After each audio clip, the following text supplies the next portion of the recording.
This week's listener of the week is Tea Time 42. Tea Time, thank you so much for leaving us a 5-star review. And for those of you listening, if you leave us a 5-star review below, you might be next week's listener of the week.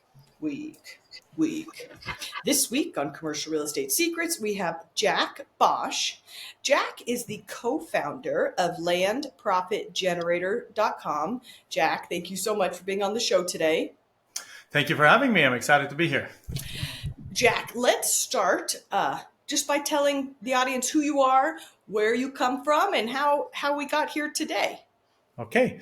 Yeah, I'm happy to. Again, Jack Bosch. I'm originally from Germany, but now American citizen. Been here in the country for over 27 years. Actually, 2024 marked my 27th year. I'm 54 years old, so I've now officially spent more than half of my life in the U.S. Whoop whoop.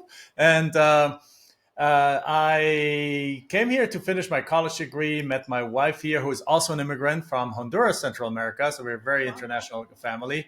And we started a real estate investing company in 2003, like dabbled with it since 1999, all the way to 2003 until we figured out what we want to do when we grow up. And we stumbled into this little known strategy that we call land flipping, which really is land wholesaling, land seller financing, land splitting.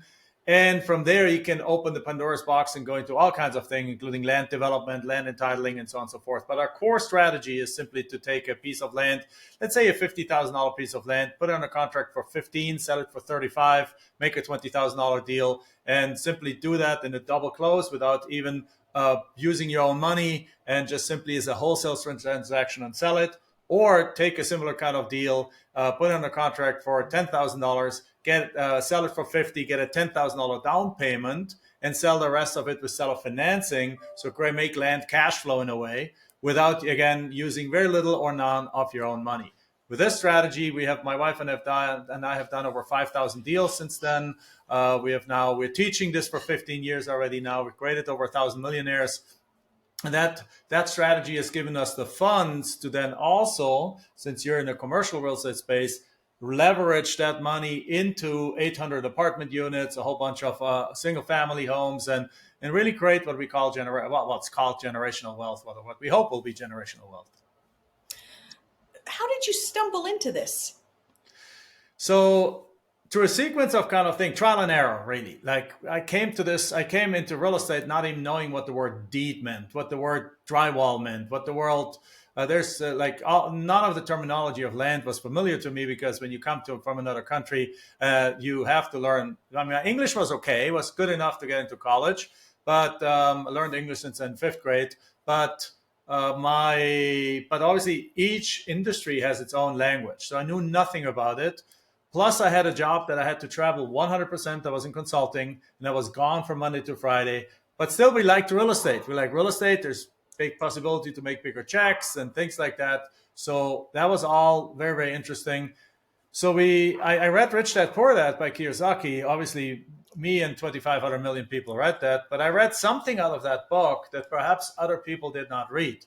And that is about 2/3 into it. He talks about getting 16% on his money with tax lien certificates. And I was like, what even is that?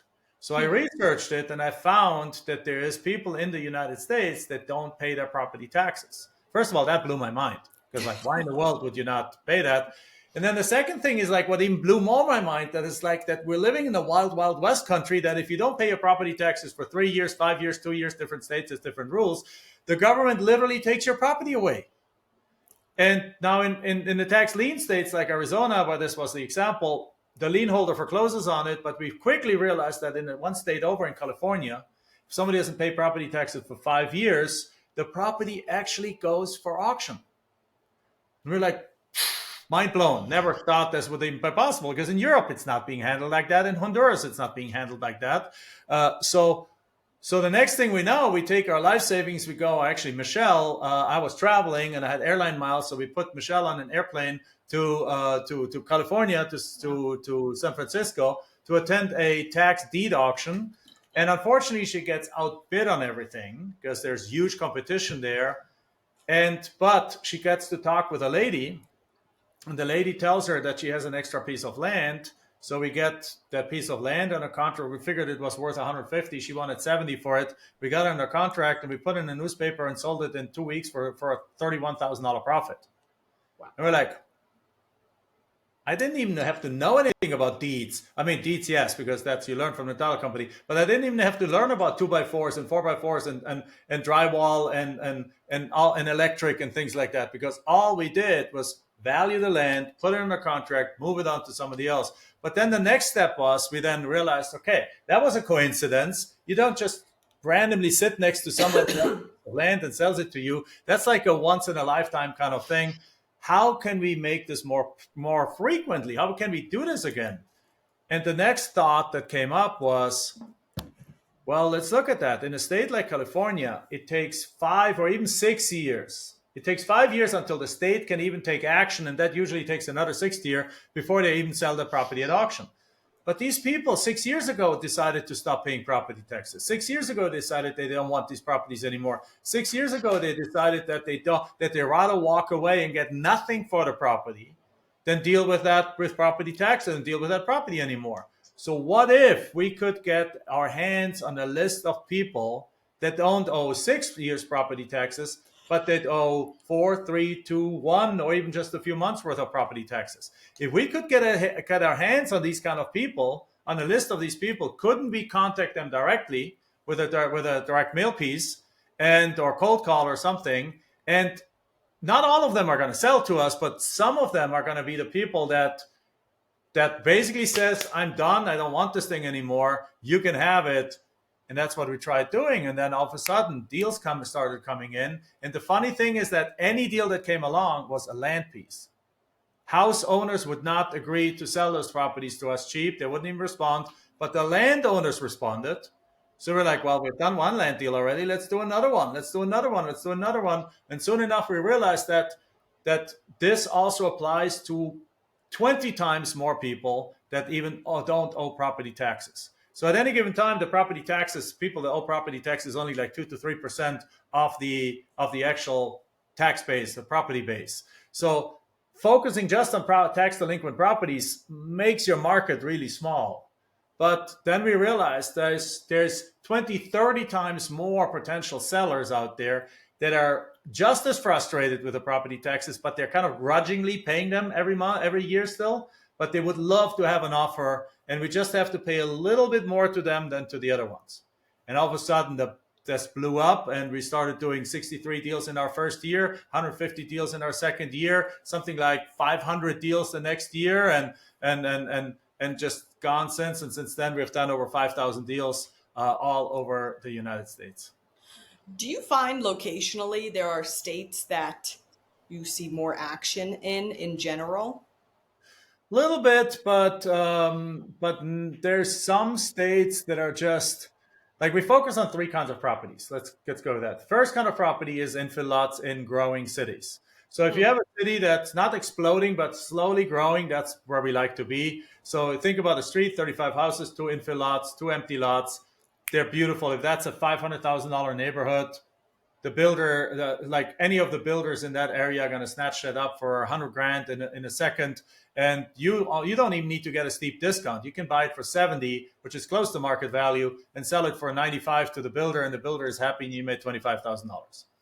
So the second kind of, and that works nationwide in all growing cities. Now, if the city's shrinking, you don't want to be there, right? Or very, very selectively, because let's say even when Detroit, like 15 years ago, when Detroit was shrinking, there was entire areas were completely being abandoned, but other areas were being revived. So you just got to be extremely careful where you go, or rather not go into those markets at all.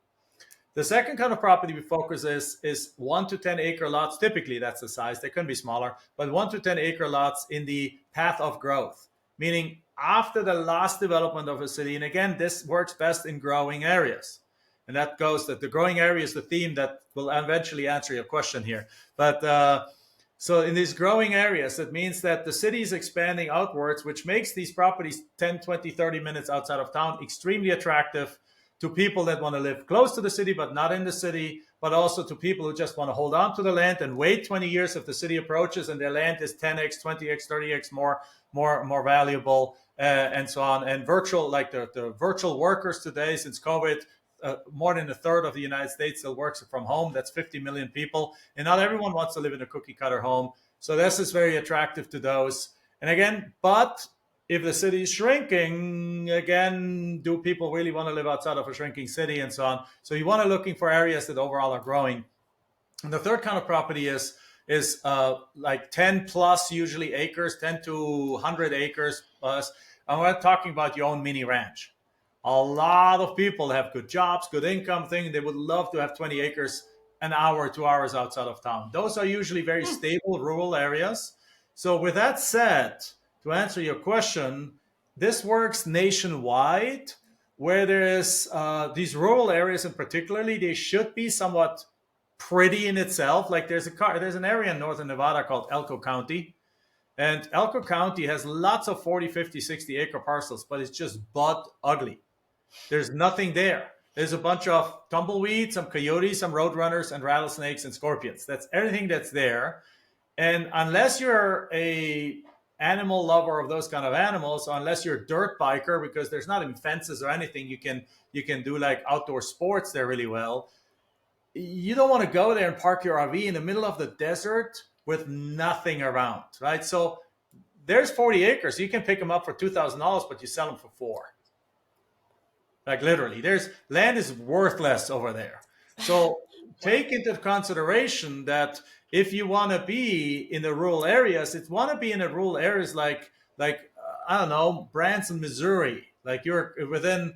It's like people like I've never been there, but there's like theaters and stuff like that, and restaurants at least. There's lakes, and within a couple of hours, you're in St. Louis, you're in Kansas City, you're in other kind of places. So you got millions of people that potentially want to spend their weekend out there in the recreational green areas, and that makes those areas attractive.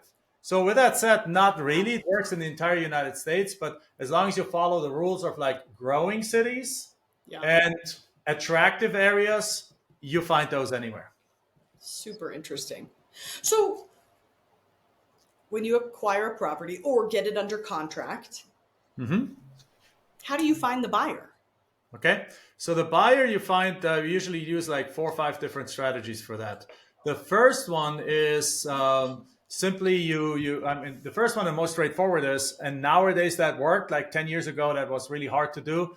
There's been a renaissance in land, and actually the realtors now finally start understanding how to sell land. Realtors never, I have a real estate license in Arizona. I'm not bashing realtors, but realtors are trained for houses, not for land. They're trained to get the house staged, to get it decluttered, to get the photographer in for sunset, to get a broker's open, to get to do all these different things. And you can't do most of them on land. You can do drone photography, yes, and that might be a good idea. But you can't stage a piece of land. You can't do a broker's open. Heck, you don't even show pieces of land, because what are you going to show them? Like, there's 3 trees, right? So unless it's like an 80-acre parcel and you take your 4-wheeler and you show them around, then it's a different thing. But usually realtors they don't know what to do with land. They don't know how to showcase land. They don't know how to describe land. They don't know how to dream build with land. So land listings traditionally were butt ugly and neglected. And as a result, a realtor was usually the worst possibility to sell your land with.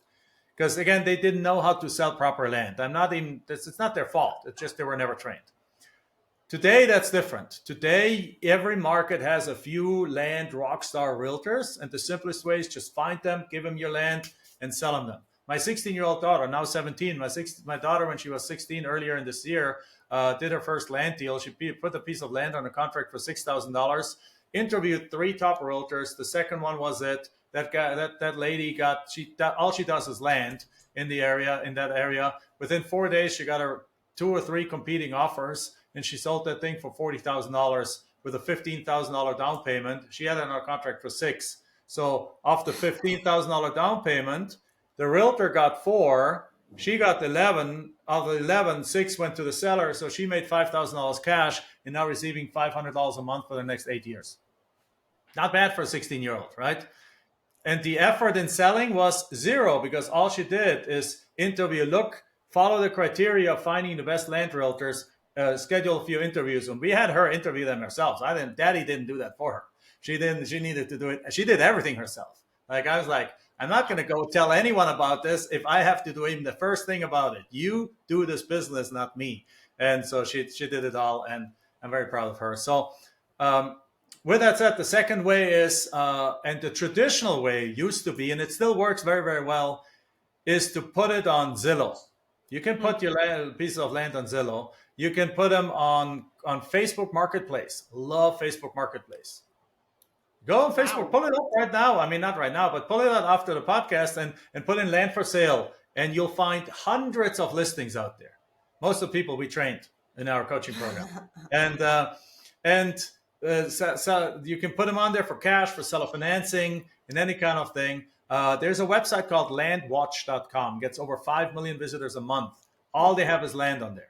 That's a paid for thing. Craigslist and Zillow is not Craigslist. Craigslist is no longer good.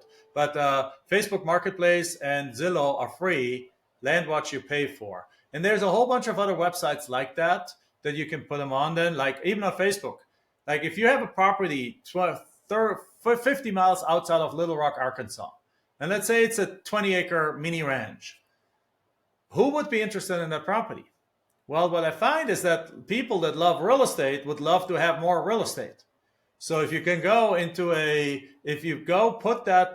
a group on Facebook, that's the Little Rock, Arkansas real estate investors.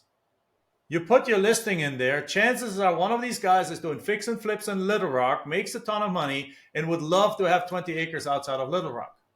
Right there, you have your buyer, right? So places like that, that's the third. The next method would be selling it to people in the neighborhood of the land.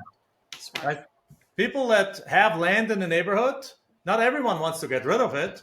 Many people want more, because perhaps it's in the path of growth, like values are going up, or sometimes they buy it for the opposite reason. Sometimes if somebody has 10 acres and you have another 10 acres that you're selling there, they're buying that 10 acres so that nobody moves there, so they can keep their privacy. Yeah. Right? Different kind of reasons for that, but neighbors, we sell about 30% of our properties to neighbors, and then over time, as you put it on Facebook and Zillow and in different places, you get a lot of people inquiring, and you're building what's called the buyer's list. And then over time, the buyer's list is very specific geographic, because you have a property in this subdivision and you get 50 people inquiring about it, one buys it, well, 49 couldn't buy it. Next time you have a property in that same subdivision, guess what? Send those 49 an email. Say like, I got a new deal. Chances are one of them will buy it. So at the end of the day, it turns out that you sell we have 14 coaches now in our company. One of them does 90% of these deals with realtors. Another one does like 40% of their to the neighbors. But on average, I would think it's like about a third to the neighbors, a third to your buyers list over time, a third to like these social media platforms. And that also includes the realtor, because the realtor is going to put them there too, and they're going to put it on the MLS and so on. Real estate is crazy in this country. I love it. It is so wild. Just, there is so much opportunity. It is absolutely insane. The things you can do now I would humbly consider myself an expert in some areas of real estate. But the fact that I was able to do this without really knowing anything, because all I needed to figure out is how to value a piece of land. That's the most important skill you really need to do. If you can do that, if you get the value right, then you just contact people, make offers, follow up with them, renegotiate sometimes a little bit, get deals under contract. And nowadays, there's so many tools out there on the selling side that you can have other people sell it for you. Love it. It's so cool. As the family of immigrants who have made our well-being off of real estate, it's an amazing thing that we can do in this country. Yeah. And I could talk about that all day. But I won't me too. People. Talk to me about landprofitgenerator.com. Yes. About the first few years of us doing these businesses, we started doing large volume land deals by actually putting together big in-person live auctions. So we would literally buy 200 properties, sometimes even 250 properties in a 4 month period, and then sell them all in one day. And that was hugely exciting, but also very complicated, very expensive, very huge endeavor. But then 2008 came. And in 2008, that business model no longer worked. So what happened is at that moment, nobody would show up to the auctions anymore. And because the media started saying real estate is bad, which is really ridiculous because actually 2009 to 13 was the best time in the history of the United States to buy real estate. But that's a different kind of thing. People tend to listen to the media, just like right now. Right now is the time to get into real estate because if you can make money in this market, then whatever the market turns into, you're gonna explode. But anyway, we stopped doing these auctions. And for about a period of 6 months, figured out what to do next and how to do this and how to structure it. And we realized that at that point, all these exit strategies that I just told you about, LandWatch was around, Zillow started being around, Facebook was starting to be around, Craigslist back then was really big. eBay, you could sell properties on eBay actually really well, and that has gone away. But so these strategies, what it eventually did is allowed us to go from a very expensive business model where we spend $200,000 in advertising, renting a convention center, get 800 people into a room, to a model where we basically put properties on websites for free, have people contact us every day, and sold properties every day. And what we realized that even though prices went down in 2008, 9, 10, demand didn't disappear. So we continued doing deals, and we just shifted how we sell them. And what we realized is what we had created was a very replicatable model. We created something that now everyone else could do this. And I'm a member of real estate investors associations like the Phoenix ArE&x. I'm member number 3. My wife is member number 2. So we're like almost like the founding members of that REA. And so I go to educational events. I go to real estate investors association meetings. I constantly educate myself on all these things. And what I realized is that people were losing their shirt.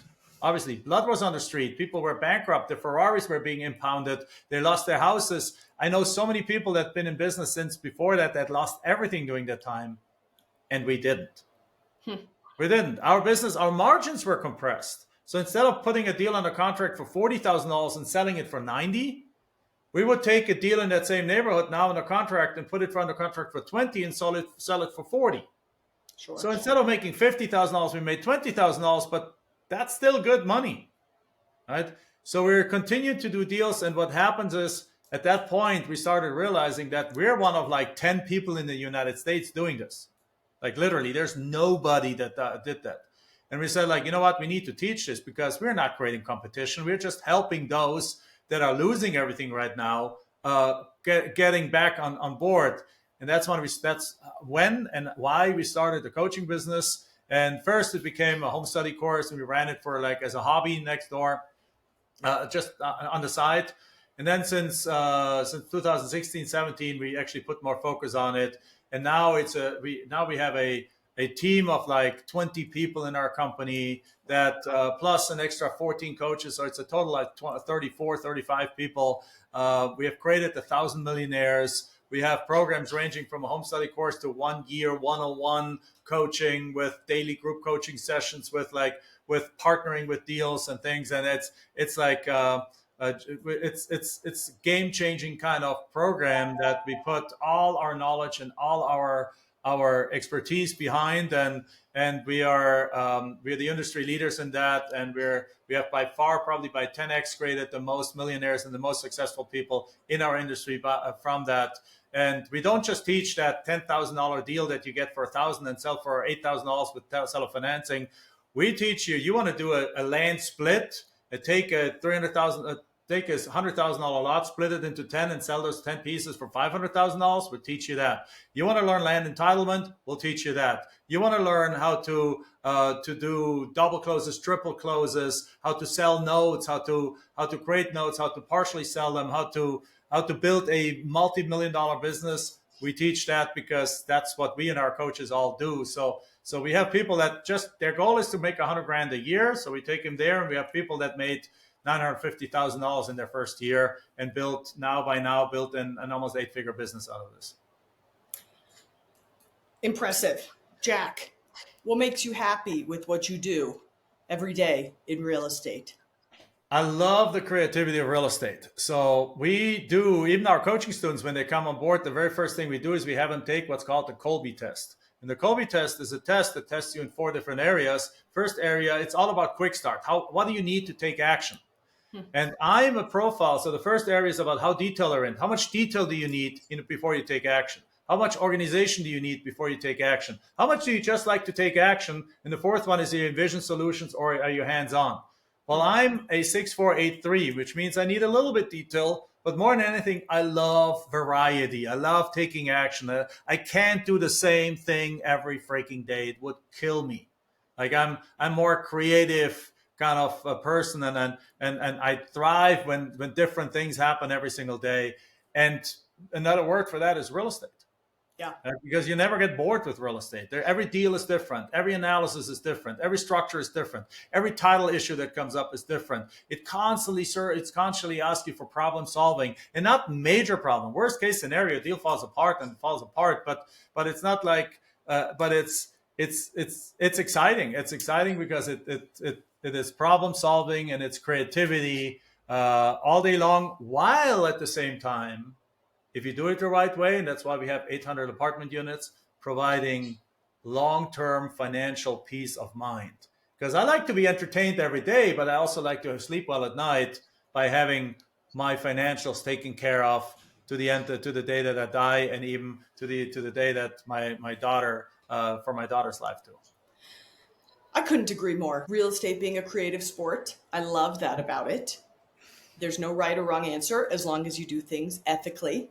But, I talked to somebody, my sister and my brother-in-law, they're both doctors. One's a surgeon, one's an OBGYN. They go to work and somebody could die on the table. Right. And they've got their gloves on, right? It's like what we do, you're right, a deal could blow up.